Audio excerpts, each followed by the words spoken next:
ലോക്സഭാ തിരഞ്ഞെടുപ്പിൽ കോൺഗ്രസിന് തലവേദനയാകുന്നത് സഖ്യകക്ഷികളുമായുള്ള സീറ്റ് വിഭജനമാണ്. യുപിയിൽ കോൺഗ്രസിനെ പുറത്തു നിർത്തി എസ്പിയും ബിഎസ്പിയും സഖ്യത്തിലേർപ്പെട്ടതും ഈ കാരണം കൊണ്ടാണ്.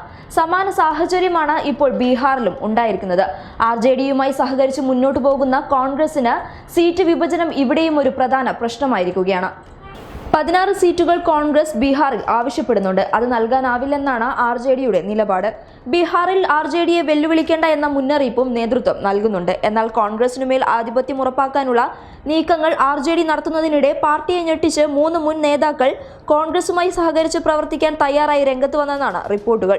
വരും ദിവസങ്ങളിൽ യുപിയിൽ സംഭവിച്ചതുപോലെ കോൺഗ്രസിനെ പുറത്തു നിർത്തിയുള്ള സഖ്യം ബീഹാറിലും നടക്കുമോ എന്നാണ് രാഷ്ട്രീയ നിരീക്ഷകർ ഉറ്റുനോക്കുന്നത്.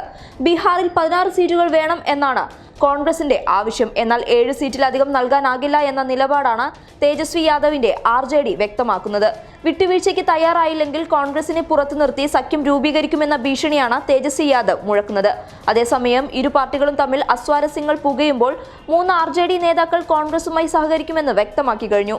മുതിർന്ന നേതാക്കളായ പപ്പു യാദവ്, ലവ്ലി ആനന്ദ്, ആനന്ദ് സിംഗ് എന്നീ നേതാക്കളാണ് കോൺഗ്രസിന് പിന്തുണ അറിയിച്ചത്. ആർജെഡി നേതാക്കൾ കോൺഗ്രസിലേക്കെന്ന വാർത്തയിൽ പ്രതികരണവുമായി കോൺഗ്രസ് നേതാവ് ശക്തി സിംഗ് ഗോഹിൽ രംഗത്തെത്തി. നിലവിൽ ഇരു പാർട്ടികൾ തമ്മിൽ യാതൊരു തർക്കവുമില്ല എന്നാണ് പ്രതികരിച്ചത്. 3 ആർജെഡി നേതാക്കളും തേജസ്വി യാദവുമായി ഉടൻ ചർച്ച നടത്തി ഉചിതമായ തീരുമാനം കൈക്കൊള്ളുമെന്ന് ഗോഹിൽ വ്യക്തമാക്കി.